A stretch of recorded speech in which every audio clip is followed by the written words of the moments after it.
जावे के बाद में नसनी तो लग जाएगी। अरे भले आदमी भगवत भजन से नसनी लगेगी, तेरे विचार से नहीं लगेगी। तो ऐसे समय में हमें भगवत भजन की ओर बढ़ना चाहिए, त्याग की ओर बढ़ना चाहिए। लेकिन ये मन रमा रहता है संसार में। तो ऐसे समय अगर वृत्ति आ जाए तो ज्यादा बढ़िया है। पारिवारिक जिम्मेदारियों को पूर्ण करते हुए अगर भगवत चरणों में जा रहे हैं, अब चाहे आश्रम में जाओ, चाहे परिक्रमा को जाओ, चाहे तीर्थ को जाओ, कहीं भी जाओ, वृत्ति के भाव से जाओ, संसार से वृत्ति लेकर के।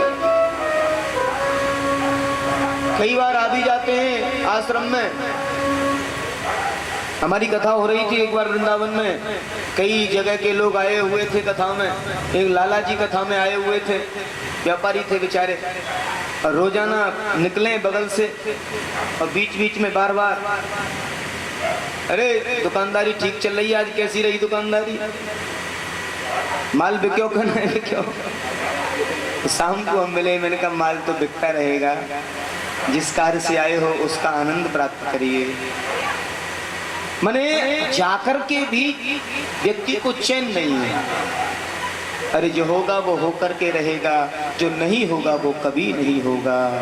हमें ज्यादा विचार नहीं करना चाहिए। और जब भी तीर्थ में जाएं तो वृत्ति से जाएं, त्याग से जाएं। और यही हमें सिखाती है गुरु की शिक्षा। तो गुरु कैसा हो? गुरु दक्ष हो, सर्वज्ञ हो, रसिक हो, प्रेमी भी हो, प्रेम सौहार्द से अपने शिष्य को अवगाहन कराए, अपने शिष्य की चिंताओं का प्रशमन कराए। कभी कोई परेशानी हो तो उसको मार्गदर्शन कराए, दैदीप्यता उसे प्रदान करे। ऐसे गुरु की हमें गुरु दीक्षा अवश्य प्राप्त करनी चाहिए। तो तृतीय करे गुरु दक्ष सर्वज्ञ रसीलो। अब गुरु कहीं ऐसा ना हो, मैं प्राय कहता हूँ कई बार गुरु लोभ के कारण शिष्य बनाते हैं, और शिष्य भी कोई बढ़िया गुरु, कोई बढ़िया ठाट बाट वाला देखते हैं, हाँ जुड़ गए। कहते हैं कि लोभी कहीं गुरु ना हो और लालची कहीं चेला ना हो। चेला भी लालची ना हो और गुरु भी लोभी ना हो। मिल जाए उसमें संतुष्ट, नहीं मिला तो संतुष्ट। ये गुरु की दृष्टि होनी चाहिए। और सच्चे गुरु की ये पहचान है, जो मिला उसी में संतुष्ट, और नहीं मिला तो भी संतुष्ट। एक संत कह रहे थे कि लोभी गुरु लालची चेला और होए नरक में ठेलम ठेला। नरक में भी धक्का मुक्की झेलनी पड़ती है। तो ऐसा न गुरु चलेगा और ऐसा न चेला चलेगा। गुरु गुरु ही रहे और शिष्य शिष्य ही रहे, हमारी परंपराएं बनी रहे। हर गुरु चाहता है मेरा शिष्य आगे बढ़े, मेरा शिष्य नाम रोशन करे। कहते हैं आज सदगुरु का होना बड़ा जरूरी है। गुरु बिन भवनि तरय न कोई, जो बिरंच शंकर सम होई। बगैर गुरु के कोई तर नहीं सकता है, बगैर गुरु के हमें मार्ग नहीं मिल सकता है। तो हमारी निष्ठा एक गुरु में होनी चाहिए। चौथे हो ये विरक्ति वसे बनराज बसीलो। और हमारे मन में विरक्ति जिस दिन आ जाएगी, त्याग जिस दिन आ जाएगा, उस दिन सारी दुनिया को जीत लेंगे। और पांचे भूदे देह सुध,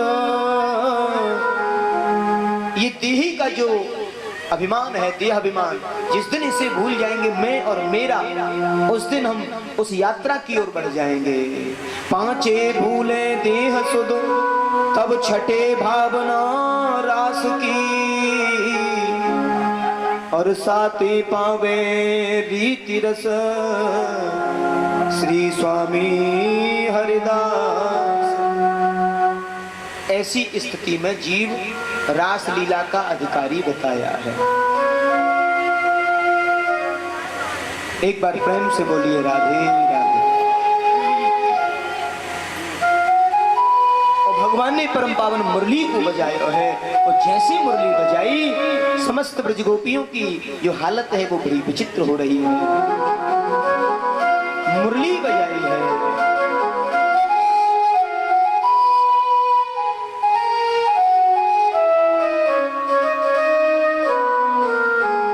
जो ब्रज गोपियां हैं, ब्रजमंडल की समस्त ब्रज गोपियां यमुना की ओर अपना भाव बनाने लगी हैं।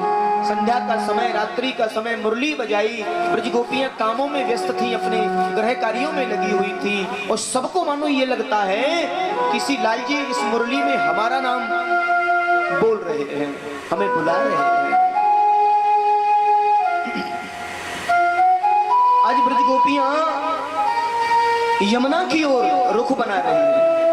जो ब्रज गोपी जिस कार्य में थी, एक ब्रज गोपी बच्चे को दुग्धपान करा रही थी, आधा दूध पिलाया आधा नहीं, पल्ले में बच्चा सुलाया, दौड़ ली यमुना की ओर। एक ब्रज गोपी रोटी भोजन बना रही थी, आधी रोटी बनी आधी नहीं बनी, दौड़ ली यमुना की ओर। एक ब्रज गोपी करके कुछ कार्य कर रही थी, आधी ही बुहारी सेवा हुई आधी नहीं हुई, दौड़ ली यमुना की ओर। एक ब्रज गोपी वस्त्र पहन रही थी, लहंगा पहना, फरिया ओढ़ी नहीं, दौड़ ली यमुना की ओर। एक ब्रज गोपी श्रृंगार कर रही थी, आधा श्रृंगार किया आधा नहीं किया, मुरली सुनी, दौड़ ली यमुना की ओर। एक ब्रज गोपी जा रही थी, उसके पति ने हाथ पकड़ा और रोक लिया। कहां जा रही हो?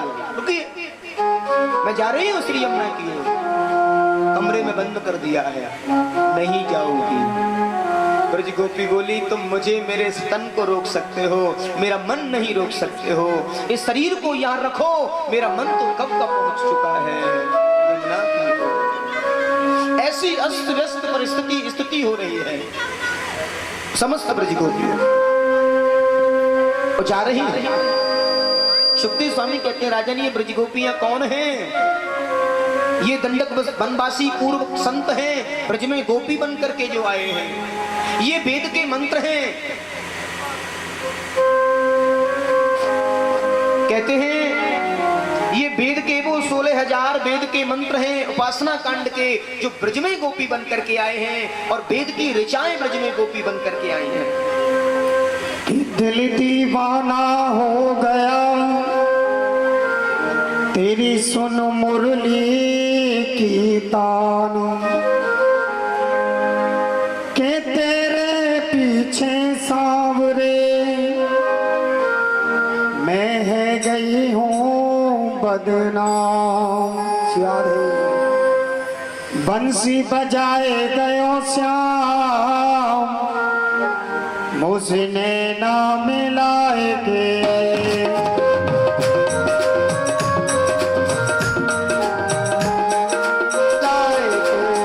बंसी बजाए गयो श्याम, मुझने ना मिलाए के।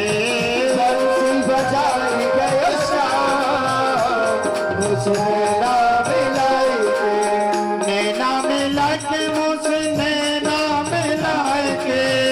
नैना मिला के, नैना मिला के, नैना मिला के मुझने ना मिलाए के। नैना मिला के मुझने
निर्दयी छलिया में चैन चुरायो, निर्दयी छलिया में चैन चुरायो, निर्दयी छलिया में चैन चुरायो।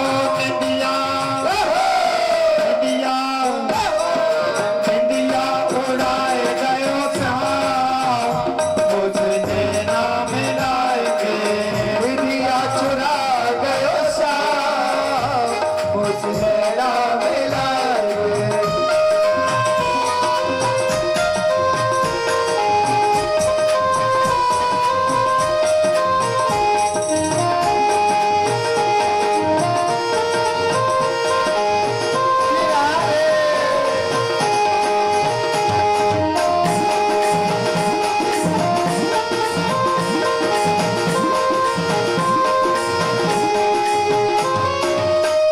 लूटा मोर मुकुट की छटा ने, लूटा मोर मुकुट की छटा ने, लूटा मोर मुकुट की छटा ने, लूटा मोर मुकुट की छटा ने। उनके सौ की इंद्रगता में, उनके सौ की इंद्रगता ने, उनके सौ की इंद्रगता में तीरे तीरे चलाए गयो श्याम, उसने ना मिलाए के, बिसरा गयो श्याम, उसने ना मिलाए के, ना मिला के मुझने ना मिला के, मुझने ना मिला के, मुझने ना मिला के, मुझने ना मिला के। बंसी बजाए गयो श्याम, मुझने ना मिलाए के, बजाए गयो श्याम, मुझने ना मिलाए के।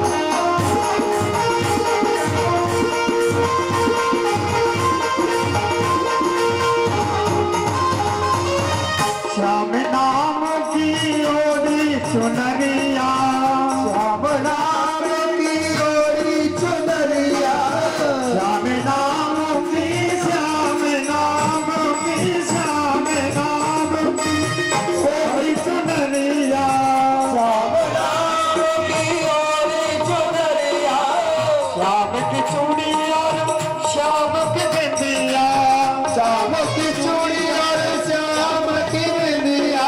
मेहंदी मेहंदी मेहंदी लगाए गयो श्याम, मुझने ना मिलाए के, मेहंदी लगाए गयो श्याम जी, मुझने ना मिलाए के।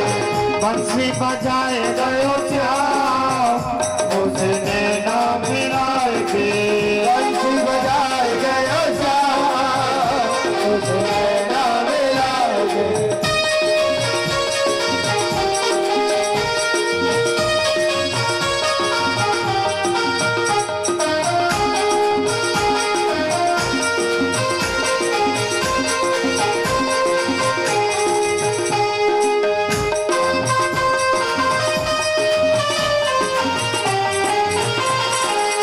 छाप तिलक सब छीन रे, मुझने ना मिलाए के, छाप तिलक सब छीन रे, मुझने ना मिलाए के। नैना मिला के मुझसे, नैना मिला के मुझसे, नैना मिला के मुझसे, नैना मिलाए के, नैना मिला के मुझसे, नैना मिलाए के, नैना मिला के मुझसे, नैना मिलाए के। छाप तिलक सब छीन रे, मुझसे नैना मिलाएंगे, छाप तिलक सब छीन रे, नैना मिलाएंगे।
के सब छीन रे मुझसे नैना मिलाएंगे आप तिलक सब छीन रे नैना मिलाएंगे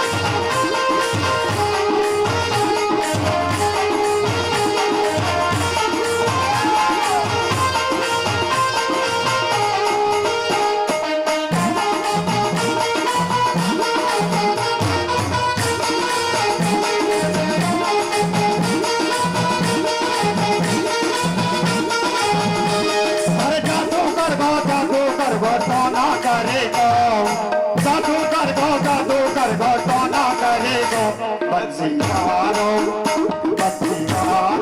सावरिया भगता पे जादू करेगा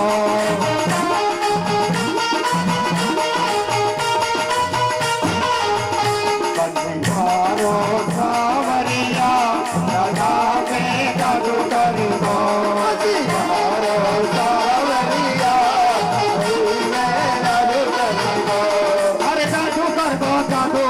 सोना करेगा जादू कर गो सोना करेगा बंसीवारो सावरिया भगता पे जादू करेगा बंसीवारो सावरिया ललित दादा करेगा बंसीवारो सावरिया भगता पे जादू करेगा।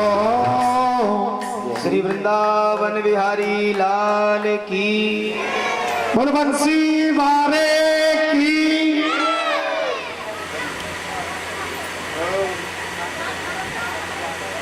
एक बार प्रेम से बोलिए राधे राधे। मैं पिछले 2 वर्षों से माता जी को देख रहा हूँ। बहुत ही कलात्मक नृत्य की कला है और इस अवस्था में बड़ी अद्भुत प्रभु की कला है माँ के पास।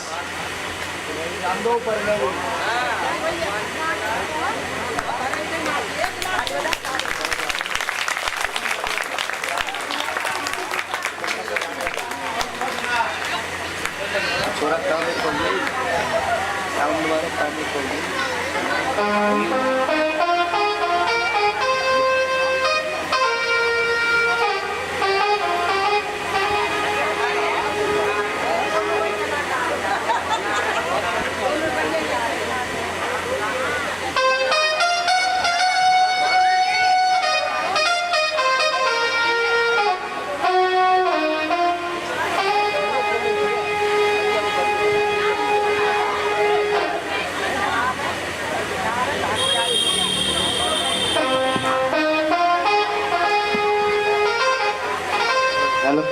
एक बार प्रेम से बोलिए राधे राधे राधे राधे।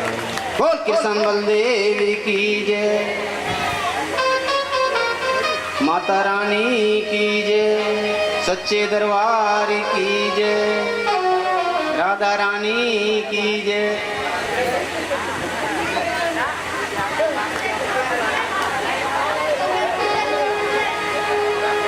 बोल बालाजी महाराज की जय, मेरी सच्चियां जोता वाली माता तेरी सदाई जय। बोल बाबा मोहन राम की जय, बोल बुनिया वाले बाबा की जय, बोल श्री राधे श्याम।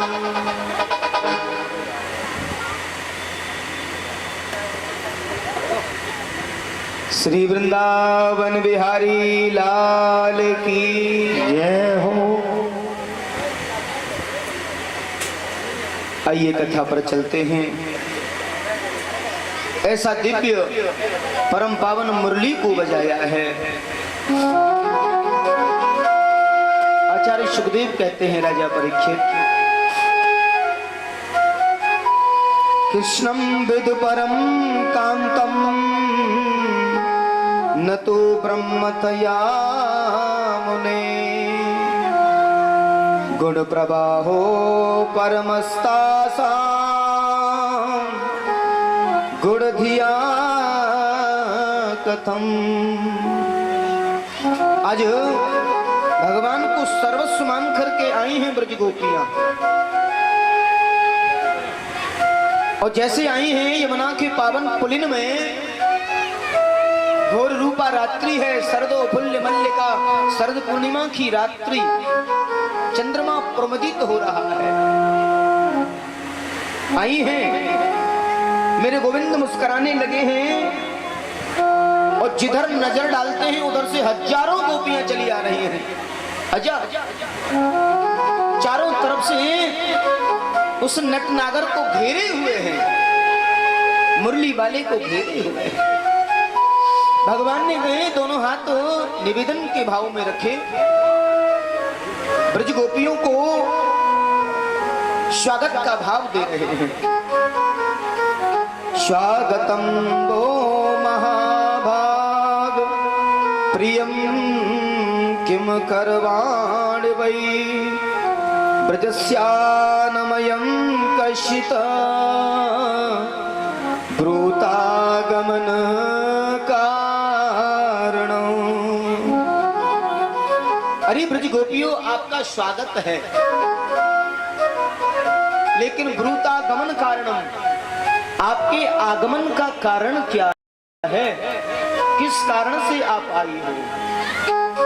कोई कारण भी तो होगा आने का, किस कारण से आप आई हो?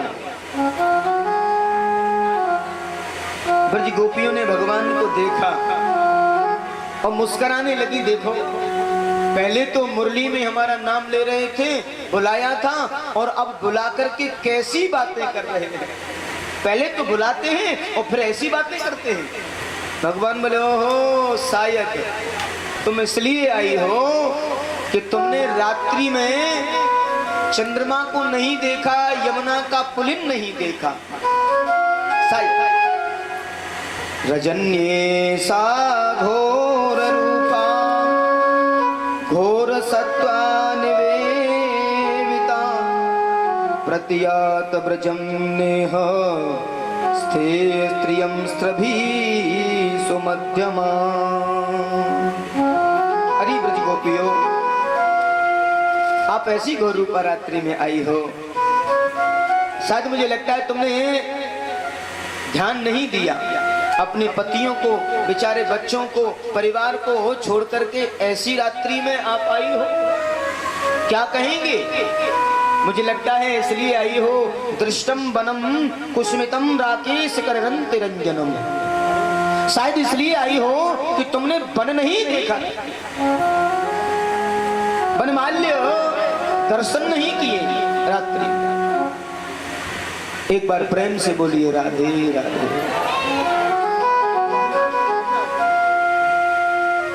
कैसा भाव प्रकट किया है देवियों। ये वन्य प्रदेश है, यमुना का पुलिन है, और आप जैसी नारी अपने पतियों को घर में छोड़ के आई हो रात्रि में। ये पतिव्रत धर्म का लक्षण नहीं है। ब्रज गोपियों को मनोधक्का सा लग रहा है। पहले तो बुलाते हैं और बाद में ऐसे प्रश्न करते हैं। जाओ, देख लिया ना मन, यमुना का पुलिन देख लिया ना, जाओ।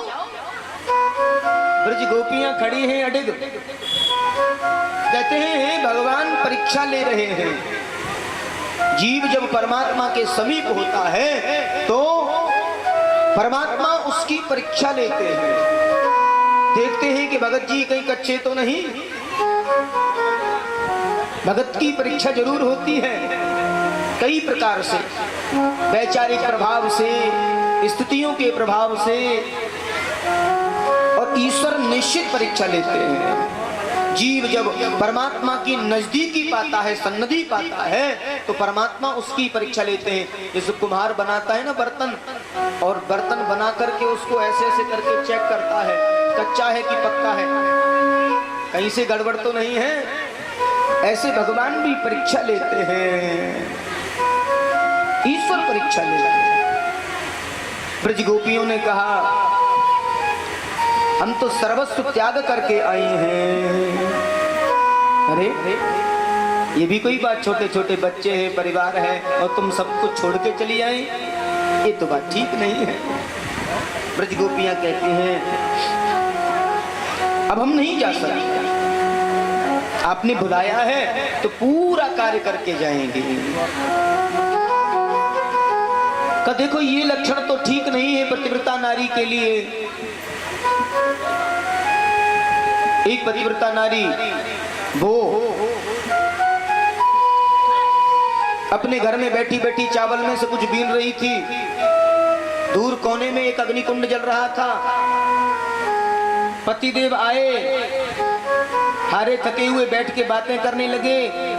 बगल बराबर में बैठे, उनको नींद आने लगी और गोदी में सिर रख करके सो गए। उनका छोटा सा बालक खेलता हुआ आया और बालक जैसे ही आया उस नारी को चिंता होने लगी कि कहीं ये बालक अग्नि कुंड में न कूद जाए, कहीं अग्नि कुंड में न चला जाए।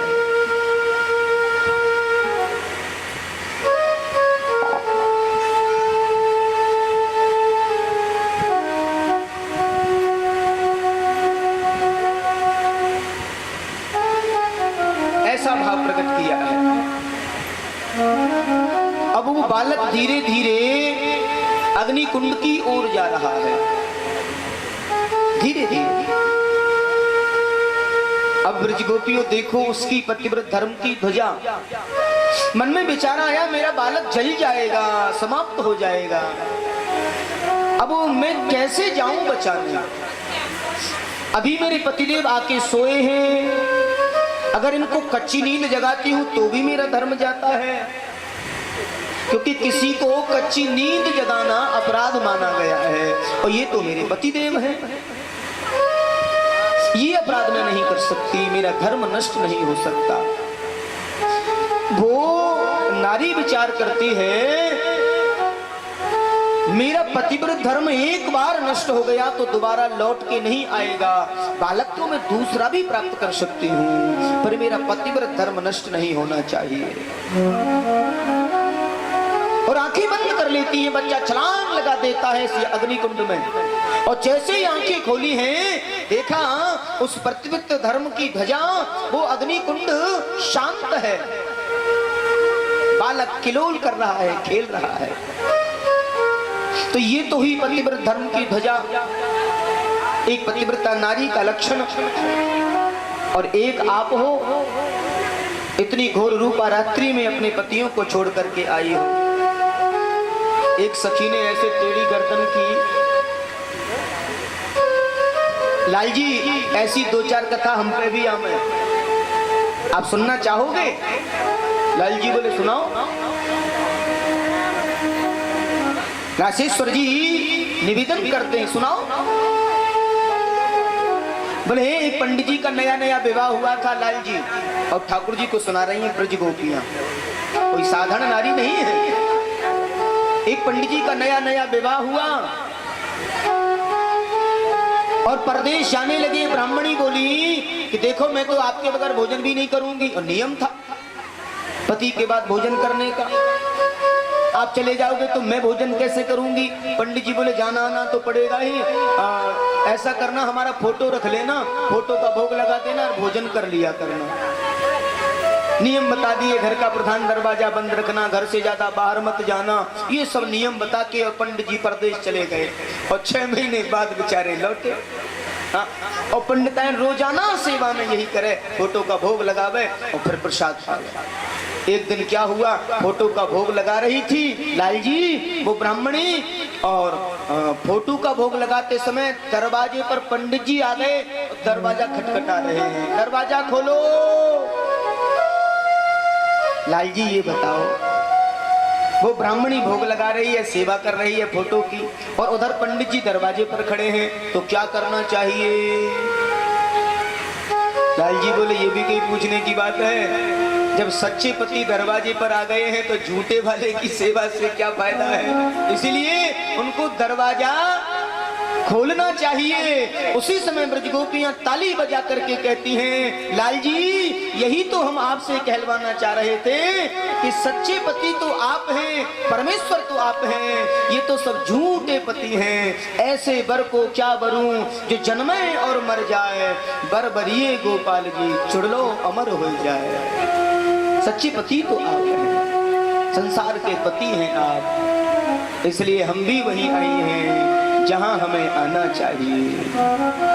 भगवान कहते तुम तो परीक्षाओं में पास हैं और यहाँ पर नित्य रास विहार किया है और ब्रज गोपियों के साथ में श्री लाल जी नृत्य कर रहे हैं। लेकिन एक बात जरूर याद रखें, अभी बता रहे थे कि भक्ति में अभिमान नहीं होना चाहिए, प्रेम में अभिमान नहीं होना चाहिए। लेकिन इन ब्रज गोपियों को एक अभिमान हो गया, हमारे साथ श्री लाल जी सरकार नाच रहे हैं, हमसे बढ़कर के कौन है। और जैसे ये मन में अभिमान आया, ब्रज गोपियों को छोड़ करके भगवान अंतर्ध्यान हो गए श्री लाडली सरकार को लेकर के। तो किशोरी जी थोड़ी दूर चली, उनके मन में मान आ गया, उन्हें छोड़ दिया, देखो मुझे ही सब कुछ माना है। ब्रज गोपियों को अभिमान हुआ और लाडली किशोरी जी को मान हो गया, यानी उन्हें त्याग दिया, मुझे ही माना। किशोरी जी कहने लगी, अब हमारे पग दुख रहे हैं, चला नहीं जा रहा है, तनिक विराम विश्राम हो जाए। लाल जी, ठाकुर जी कहते हैं देखो किशोरी जी थोड़ी दूर और चलना पड़ेगा, अभी हमसे नहीं चला जाएगा, बिल्कुल नहीं चला जाएगा। तो ऐसा करो तुम हमारी पीठ पर बैठ जाओ, हमारी पीठ पर बैठ जाओ। किशोरी जी ने एक बार भी विचार नहीं किया, सहज ही तैयार हो गई। क्यों? क्योंकि उन्हें मान हो गया है। और जैसे ही किशोरी जी ऐसे करके हाथ की हैं, उसी समय वहां से भी अंतर्ध्यान हो गए हैं। उधर अभिमान हो गया, इधर मान हो गया और बिलख रही है किशोरी जी, उधर ब्रज गोपियां बिलख रही हैं, रो रही हैं। कैसा भाव दिया है। आचार्य सुखदेव कहते हैं राजा परीक्षित दोनों ने मिलकर के एक गीत गाया है, रोते बिलखते भय, कैसा सुंदर भाव प्रकट किया है। और रात्रि में एक गीत गाया है, 19 श्लोक हैं उसमें, जिसे हम गोपी गीत के नाम से जानते हैं। बड़े भाव से श्रद्धा से स्मरण किया है। आइए कुछ पंक्ति गुनगुनाते हैं। जयत कमो जन्म नाम प्रजा श्रयत दरा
श्रवण मंगलम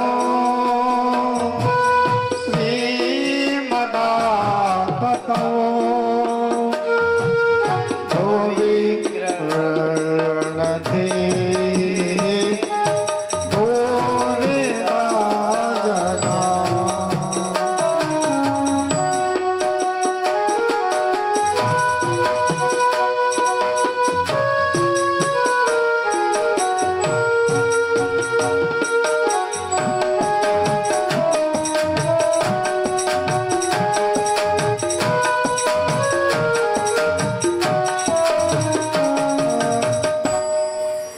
एक बार प्रेम से बोलिए राधे राधे।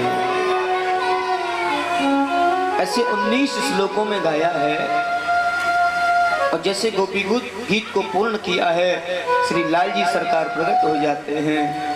बोलिए रास बिहारी सरकार की जय हो। ब्रज गोपियों ने बड़े भाव से रोते बिलखते हुए ये गीत गाया है, श्री लाल जी को समर्पित कर दिया है। हम प्राण त्याग देंगे, हम कुछ भी कर सकती हैं, प्रभु आप आइए, भगवान को बुलाया है। कहा ब्रज गोपियों तुम्हें अभिमान नहीं होना चाहिए, प्रभु अब कभी नहीं होगा। और आश्वस्त किया है अब मैं तुम्हारे साथ महाराज करूंगा। दो गोपी बीच एक एक माधव प्रकट हो रहे हैं और उधर माता पार्वती को मालूम हुआ है कि ब्रज में महाराज लीला होने जा रही है। भोलेनाथ जी से निवेदन किया है हमें जाना है, नंदी से बोल दीजिए। भोलेनाथ जी बोले कहाँ जा रही हो? रात्रि का समय है। बोले वृंदावन में महाराज चल रहा है।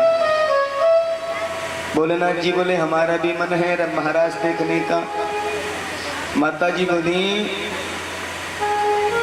देखो वहां अनुमति नहीं है, वहां केवल गोपी भाव वालों को ही अनुमति है, आप नहीं जा सकते।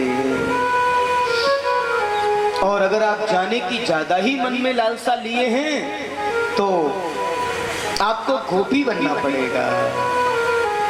भोलेनाथ जी बोले जब ऐसी बात है लाल जी सरकार से मिलना भी हो जाएगा, और गोपी कैसे बना जाता है, बना दो। तो श्री पार्वती जी ने भोलेनाथ जी को साड़ी श्रृंगार सब धारण कराया है और कैसा भाव दिया है। हर एक दिना भोले भंडारी, एक दिना भोले भंडारी बन करके ब्रज नारी वृंदावन आ गए हैं, वृंदावन आ गए हैं।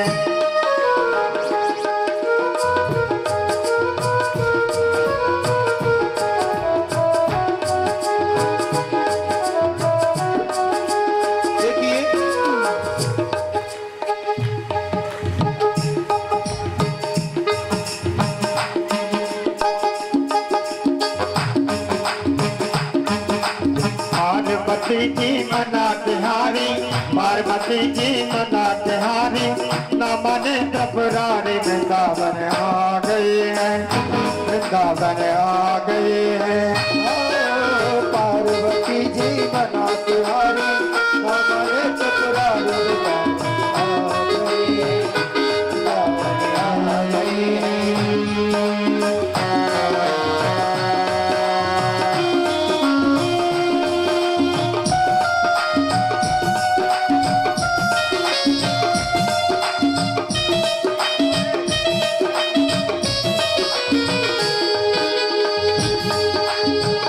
पार्वती से बोले मैं भी चलूंगा तेरे साथ में, तेरे साथ में। पार्वती से बोले मैं भी चलूंगा तेरे संग में, तेरे संग में। राधा संग श्याम नाचे मैं भी नचूंगा तेरे साथ में, तेरे साथ में। राधा संग श्याम नाचे मैं भी नचूंगा तेरे संग में, तेरे तेरे संग में। एक बड़ी ब्रज गोपी कहाँ चली गई, मोटी सी बैठी रह गई आगे, कहीं चली गई दिखे। हाँ? अरे आजा मोटी सी आजा, आजा। रास रचो है ब्रज में भारी, रास रचो है ब्रज में भारी, मन काला प्यारी वृंदावन आ गई है, वृंदावन आ गई है। बिना भोला भंडारी पर के ब्रज की नारी वृंदावन आ गई है, वृंदावन आ गई है।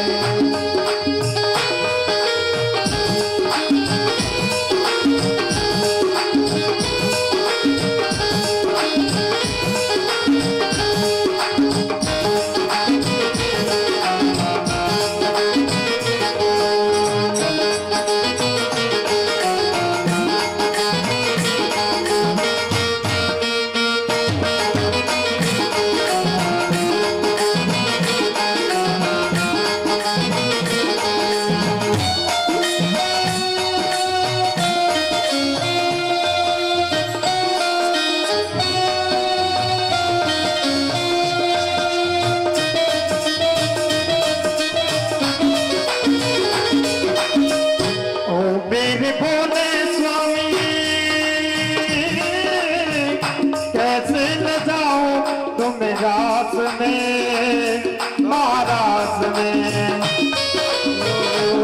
मेरे भोले स्वामी, कैसे ले जाऊं तुम्हें रास में, तुम्हें रास में। शाम के सिवा कोई पुरुष न जाए उस रास में, उस रास में। शाम के सिवा कोई पुरुष न जाए वहाँ साथ में, वहाँ साथ में।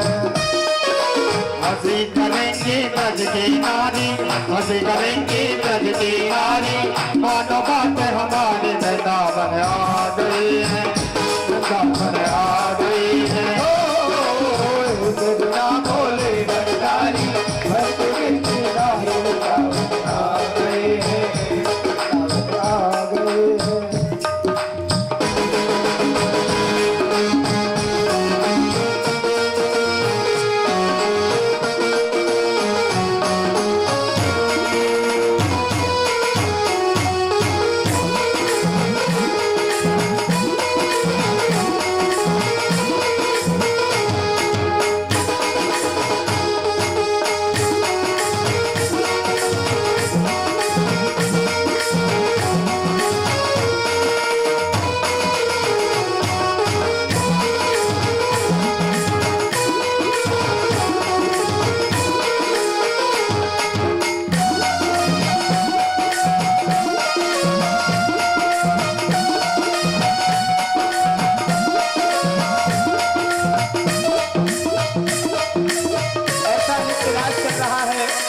अब ये बताइए रास में कौन कौन चले हैं?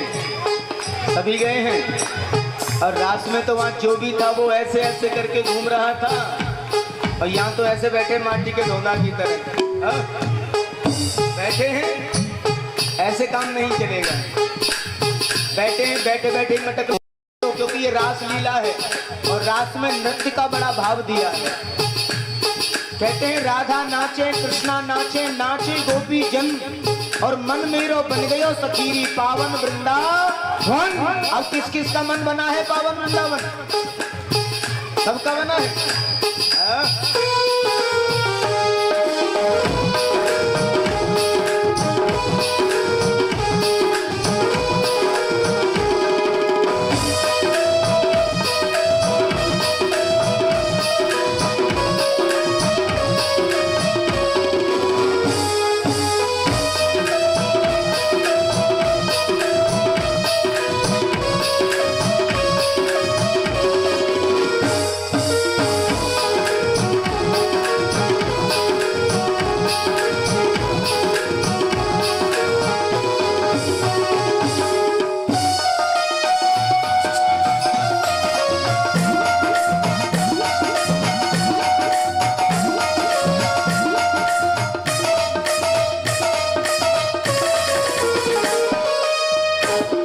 राजा बना दे मुझको,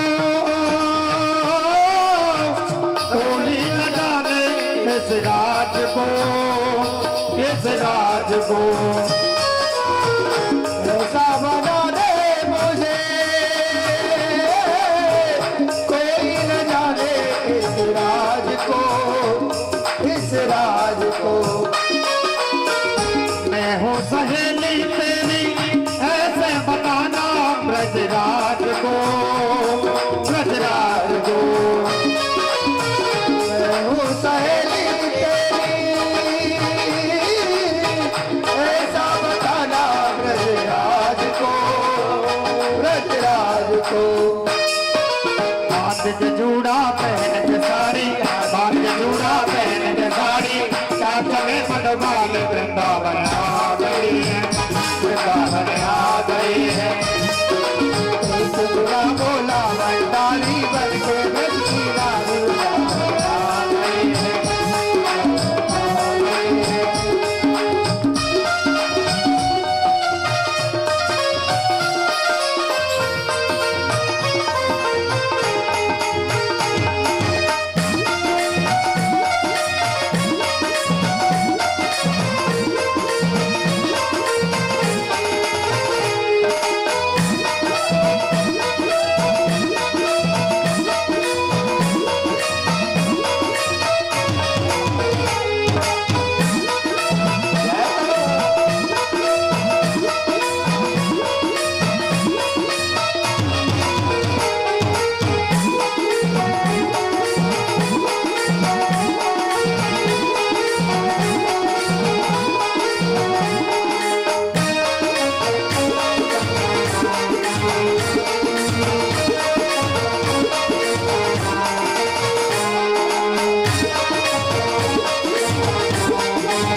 शंकर को टंका मोहन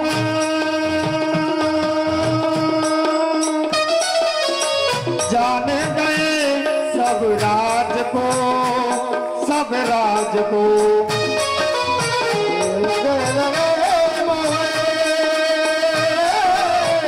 जाने गए सब राज को, सब राज को। ऐसी बजाई बंसी सद मुद बोले भोलेनाथ को, सबनाथ को। ऐसी बजाई बंसी सद मुद कोई भोलेनाथ को, भोलेनाथ को। खुल गया जूड़ा तुझ गई सारी, खुल गया जूड़ा तुझ गई सारी। असल में ब्रजधारी वृंदावन आ गए हैं, वृंदावन आ गए हैं। बोला वंदारी पर के ब्रज की रानी वृंदावन आ गए हैं, वृंदावन आ गए हैं। पार्वती की मना तिहारी, पार्वती की मना तिहारी। नेत्र प्राणी वृंदावन आ गए हैं, वृंदावन आ गए हैं। पार्वती जी मना तिहारी, हमारे त्रिपुरारी वृंदावन आ गए हैं, वृंदावन आ गए हैं। बोले शंकर भगवान की जय। श्री रास बिहारी सरकार की जय हो। आज ऐसा महारास हुआ है और ऐसी भगवान भोलेनाथ की उपस्थिति रही है और ये काम पर विजय प्राप्ति का एक साधन बताया है। काम विजयी वृक्षार नायक, यानी काम पर विजय प्राप्ति का एक साधन है महाराज। जीव और ईश्वर का मिलन है महाराज। शिव की उपस्थिति में, भगवान भोलेनाथ की उपस्थिति में हुआ है। खूब आनंद मनाया है समस्त ब्रजंगनाओं ने, और कामदेव को ब्रज की सीमा में उल्टा लटका दिया है। किसी ने पूछा महाराज का मतलब क्या? बोले महाराज काम पर विजय प्राप्ति का एक साधन था। असंख्य नारियों के गले में गलवैयां डाल करके भी भगवान ने काम पर विजय को पाया, और उसके प्रत्यक्षकार थे भगवान भोलेनाथ। मुरली बजाई, एकदम से नाचने लगे, सिर से खिसक गई जब साड़ी, मुस्काए बनवारी, वृंदावन आ गए। हे भोलेनाथ, आज तो आप गोपी बन गए, इसीलिए नाम रख दिया है, बोलिए गोपेश्वर महादेव की। गोपेश्वर नाम रख दिया है क्योंकि गोपी बने हैं। ऐसे भोलेनाथ की उपस्थिति में ये महाराज हुआ है, और सब ब्रज गोपियों को लाभान्वित किया है। सबने यही चाहा भगवान का स्पर्श सुख हमें मिले, उनका सानिध्य हमें मिले, और सबको प्रदान किया है। असंख्य नारियों के बीच में आज भगवान असंख्य रूप धारण कर लेते हैं, और महाराज की लीला को संवरण किया। ये महाराज की लीला श्री हरि की कृपा से प्राप्त हुई। मीरा से पूछा श्री हरि के बारे में, मीरा ने भी यही कहा, मैंने तो सच्चे पति को पाया है, मेरे तो गिरधर गोपाल दूसरों न कोई रे, जाके सिर मोर मुकुट मेरो पति सोई रे।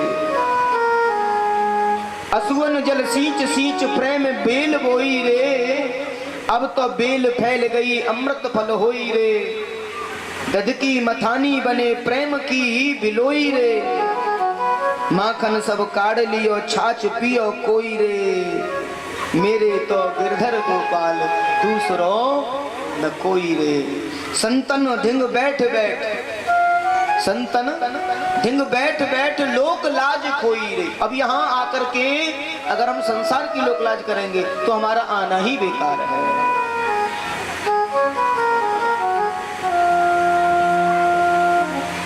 यहाँ आकर के संसार की लोक लाज से अगर हम डरे तो फिर आना बेकार है। संतन संग बैठ बैठ लोक लाज खोई रे, दासी मीरा लाल गिरधर तारो अब कोई रे। मेरे तो गिरधर गोपाल दूसरो न कोई रे, मेरे तो गिरधर गोपाल दूसरो न कोई रे। ये रासलीला का अपना प्रभाव है, और ये पंच प्राण बताए हैं भागवत के, मन प्राण संचरित होने लग जाते हैं। एक बार प्रेम से बोलिए राधे राधे। आज ऐसी महाराज लीला को किया है, और बड़े भाव से ब्रज गोपियों को, ब्रजवासियों को और समस्त रास उत्सव का जो आनंद प्राप्त किया है। कहते हैं ये महाराज लीला ईश्वर और जीव का मिलन बताया, जीव और ईश्वर का मिलन बताया। महाराज लीला एक प्रतीक है। ईश्वरा नाम वचः सत्ये तथैवाचरितं क्वचित्, तेषां यत् स्वेच्छो युक्तं बुद्धिमस्तं समाचर्ये। इसलिए हमें समझना चाहिए ये साक्षात भगवान का दर्शन हुआ है, ईश्वर से मिलन हुआ है, और अनन्य प्रकार से समस्त ब्रज गोपियों को लाभान्वित किया है। बोली रास बिहारी सरकार की।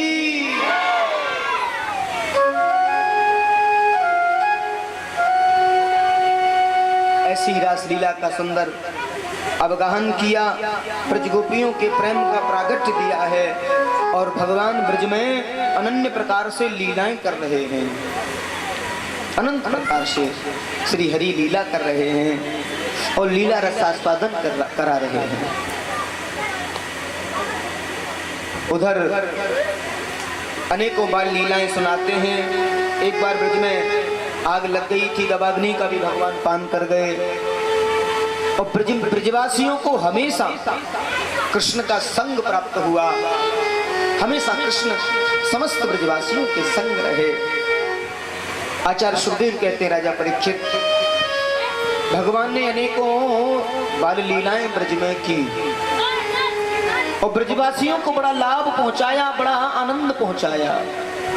11 वर्ष और 56 दिन तक श्री ठाकुर जी ब्रज में रहे और जब तक ब्रज में रहे तब तक चरणों में चरण पादुका नहीं पहनी, सिले हुए वस्त्र नहीं पहने, सिर पर हीरे मोती का मुकुट नहीं पहना, अगर पहना तो मोर पंखी का मुकुट पहना। कभी कभी मैया अपनी खुशी के लिए घर में पहनाती थी, लेकिन लाल जी उसे उतार के घर में रख जाते थे। क्यों?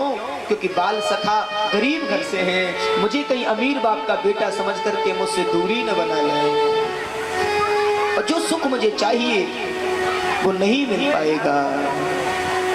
जो सुख मिलता राम भजन में वो सुख नहीं अमीरी में। जो बाल सुख मुझे इस भाव में मिलेगा वो अमीरी में नहीं मिल सकता है। और श्री लाल जी ये उपदेश देना चाहते हैं, हमें कभी भी बड़े बनकर के नहीं रहना चाहिए, सबसे मिलकर के रहना चाहिए, समभाव से रहना चाहिए। और श्री लाल जी जब तक ब्रज में रहे चरणों में चरण पादुका नहीं पहनी। क्यों? क्योंकि उस समय ब्रज में बड़ी भारी गरीबी हुआ करती थी, वस्त्रों की बड़ी कमी हुआ करती थी। श्री लाल जी सरकार ने कमरिया, काली कमरिया को ही ओढ़ा है। ही में उठे तरंग श्याम सुंदर कारी, कामर पे चढ़े न दूजो।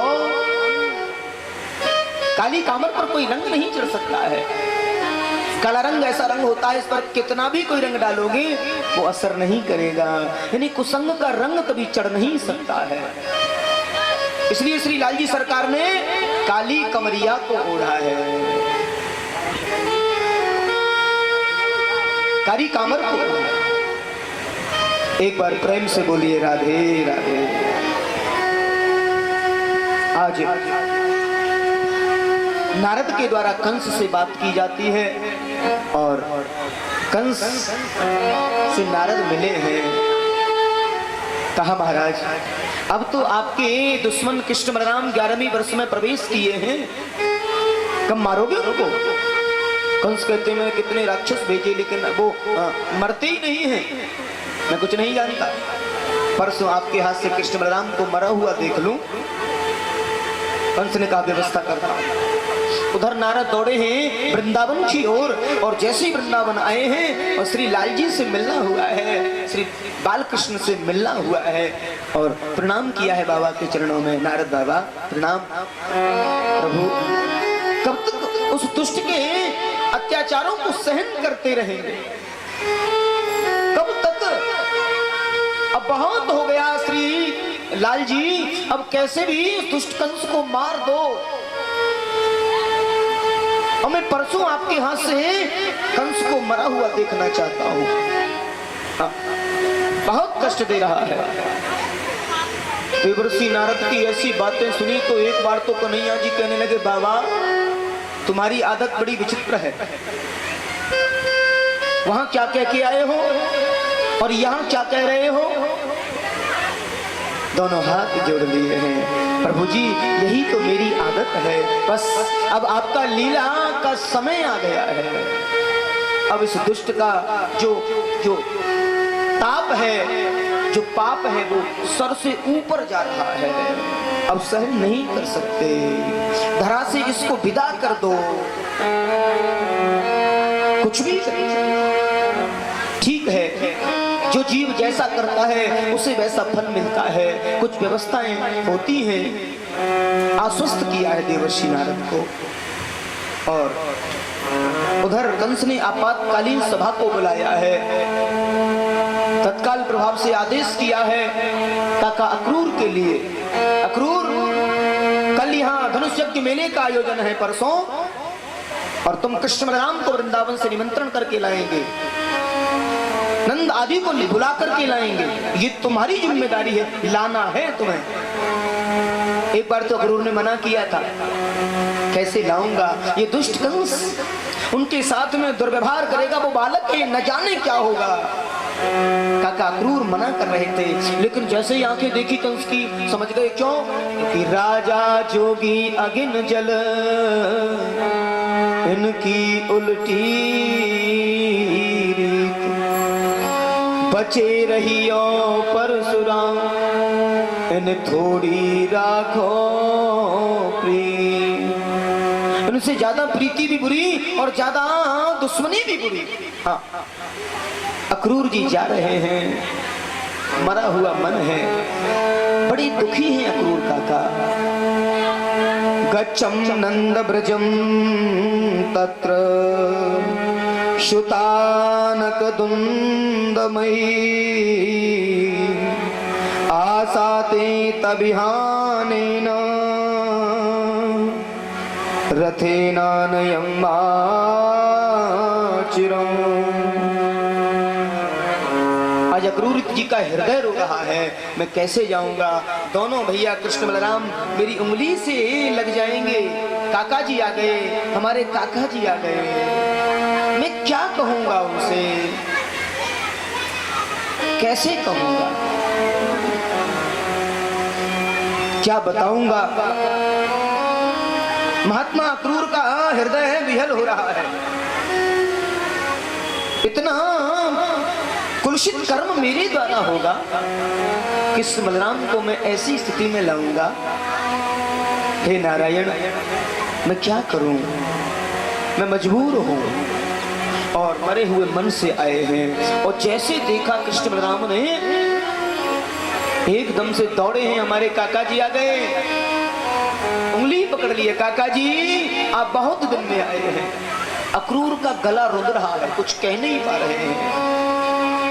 मैं खुशी के लिए नहीं आया हूं, मैं तो ब्रज पर दुख का पहाड़ बन करके आया हूं, ब्रजवासियों के लिए। क्यों?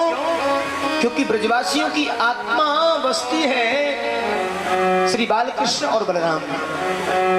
कृष्ण और बलराम उनकी आत्मा है, उनका जीवन है, उनका सर्वस्व है। और जैसे ही नंद बाबा ने सुना, दोनों भैया बतराए, कब तक छुपा के रखोगे इनको? एक ना एक दिन बड़े होकर के जरूर ये जिद करेंगे कंस से लड़ने की। कंस के अत्याचारों को याद करते हैं बार बार। नंद बाबा कहने लगे, भैया मुझे तो मालूम है, कृष्ण मेरे से रोज कहता है, बाबा देखना जिस दिन मैं बड़ा हो जाऊंगा कैसा बदला लूंगा उस दुष्ट कंस से, एक एक बदला ले लूंगा। उस दुष्ट कंस ने हमारे बाबा को घर से बेघर किया है, गोकुल के वैभव को त्याग करके आना पड़ा है, मैं एक एक बात का बदला लूंगा। नंद बाबा कहते हैं, अक्रूर मुझे तो मालूम है ये मानेगा नहीं, ये जो कन्हैया है ये मानेगा नहीं, और बड़ा होकर के ये जरूर बदला लेगा, मुझे मालूम है। और ये बात पूरे ब्रजमंडल में फैल चुकी है, पूरे ब्रज में अग्नि की तरह फैल रही है कि कोई परदेसी आया है और कल कृष्ण बलराम को ले जाएगा यहां से, कृष्ण बलराम चले जाएंगे। गायों की नेत्रों से अश्रु प्रवाह हो रहा है, ब्रज गोपियों के भाव एकदम से बेहल शक्तिहीन हो रही हैं, ब्रज बालक तो बिलख रहे हैं। क्या कल सही में कृष्ण चले जाएंगे? हम कैसे रहेंगे उनके बगैर? एक पल भी तो हमने रहना नहीं सीखा है, हमारा तो सर्वस्व वही है। और जैसे मैया यशोदा ने सुना कि कोई परदेसी आया है, अक्रूर नाम है, आज विधाता को कोस रही है। अहो विधाता न कुजिद संयोज दया मैत्रेन प्रयेन देहिनो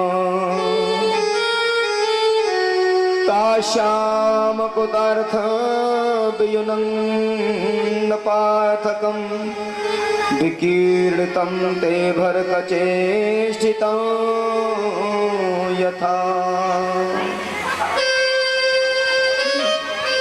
मैया यशोदा ब्रज गोपियां विधाता की ओर देखती, अरे विधाता हमें क्या मालूम था हमारी खुशियां इतनी जल्दी छिनने वाली हैं। हम तो खुशियों में ऐसी पागल रहती थी, हमें ये मालूम नहीं था कि इतनी ही जल्दी हमारी खुशियां जाने वाली हैं। ऐसा भी क्या हो गया, हमसे ऐसी कौन सी गलती बन गई, हे विधाता, आज ये अक्रूर क्रूर बनकर के क्यों भेजे हैं? इन्हें नहीं आना चाहिए अक्रूर, तुम तो क्रूर बनकर के आए हो। और जैसे ही यशोदा को ये सूचना मिली, एकदम से भूमि में बैठ गई, नहीं जाने दूंगी मैं अपने कलेजे के टुकड़ों को। कृष्ण बलराम तो मेरे कलेजे के टुकड़े हैं। कृष्ण बलराम दोनों ने मैया के पल्लू को पकड़ लिया है और आज पहली बार कुछ बोला है, माँ तुम हमें कभी कहीं नहीं जाने देती हो, यहाँ नहीं जाओगे, वहां नहीं जाओगे, वो जगह ठीक नहीं है। माँ कब तक हमको रोकोगी? मैया अब हम समझदार हो गए हैं, अब हम बड़े हो गए हैं। और जैसे मैया ने ये भाव सुना, क्योंकि माँ का जो हृदय होता है वो बच्चे के लिए हमेशा स्नेह भाव होता है, यानी बच्चा कितना भी बड़ा हो जाए माँ के लिए वो बालक ही होता है। माँ के सामने बड़े ही वो कितनी भी उम्र वाला हो, माँ जब मिलती है अपने बच्चे से तो स्नेह भाव। एक बार प्रेम से बोलिए राधे राधे।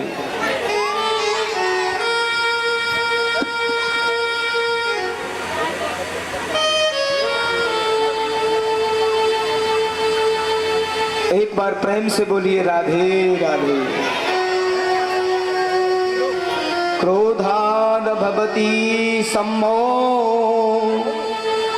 सम्मोत स्मृति विभ्रम स्मृति भ्रंसात बुद्धिनाशो बुद्धिनाशात प्रस्यति। कहते हैं आज मैया बिलख रही है, कृष्ण विरह में रो रही हैं, कृष्ण को याद करते हुए, और कृष्ण की याद में विरह भाव में मैया कहती है मैं नहीं जाने दूंगी। कृष्ण बलराम कहते मैया अब हम बड़े हो गए हैं। आज पहली बार मैया ने सुना है कि मेरा लाल मेरे से कह रहा है मैं बड़ा हो गया हूं। ना बेटा अभी तो इतना बड़ा नहीं हुआ है। माँ के सामने अगर बेटे के जीवन में कष्ट हो तो माँ कभी भी सहन नहीं कर सकती है, क्योंकि यशोदा को मालूम है